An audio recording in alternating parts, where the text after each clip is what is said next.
My name is Laura Fletcher. My father is Bob Fletcher. He founded Fletcher's Harley Davidson. We've been in business for 48 years. He passed away last Saturday, and today is his memorial ride.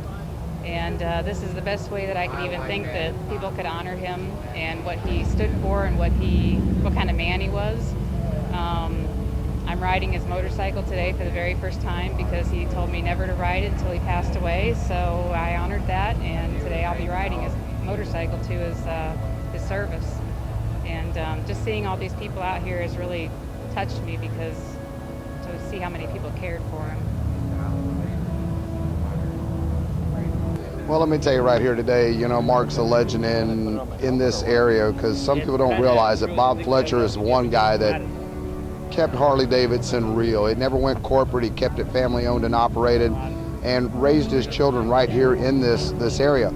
I was at Quaker Steak and Lube the other night. It was amazing. Some of the old timers come up and tell me about the stories of riding with Bob, and he didn't care if it rained. He didn't care if it was cold. He was all about the motorcycle, and his whole family does that. So, the rarity of Harley Davidson anymore is they're all dealer owned, operated, or corporate now. There's very few and far between that keep the real spirit of the old time Harley Davidson in their heart, and Fletcher's has done that, man. And today we lost a guy that truly believed in the motorcycle industry.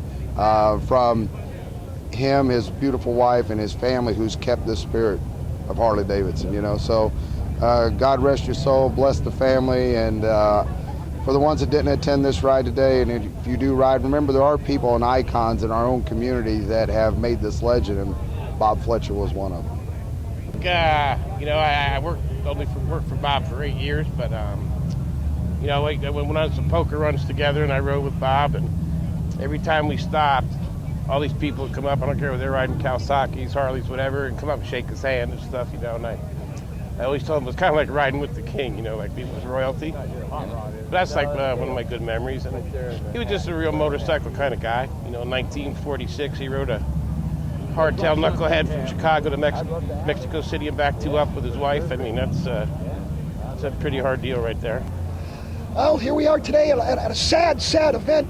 But, Mr. Fletcher, every one of us would gladly say, press reset and let me be him. Live to 90 years old, leave the legacy that he left, did the things he did. You realize he drove a tank in the war? He raced motorcycles. He has a great family. He came here and has one of the most successful Harley dealerships in the Tampa Bay area. The man was a wonderful, sweet, gentle human being, yet the other side of him was pretty tough.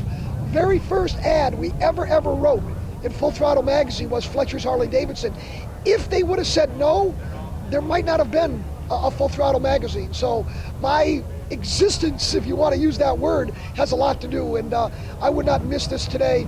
It's a sad day, but it's a day that we can all say we're fortunate to know him in our lives. I've known Bob for several years, but he used to race TT tracks probably way before I did. I raced a TT track place right now is St. Petersburg Times building there, and that used to be a track right there on 34th Street. I raced there. I had a 165 Harley, and apparently he had one too, but several years before me. Apparently because he's a little bit older than I am. But yeah, I've known him for years too. I knew him when he was over on Missouri. I had a friend of mine that worked there. So I've known him for several years myself. I was at his last birthday party, his 90th birthday, celebrating, talked with him there, and he knew a friend of mine, Ronnie Prinzler, which worked for him in Missouri.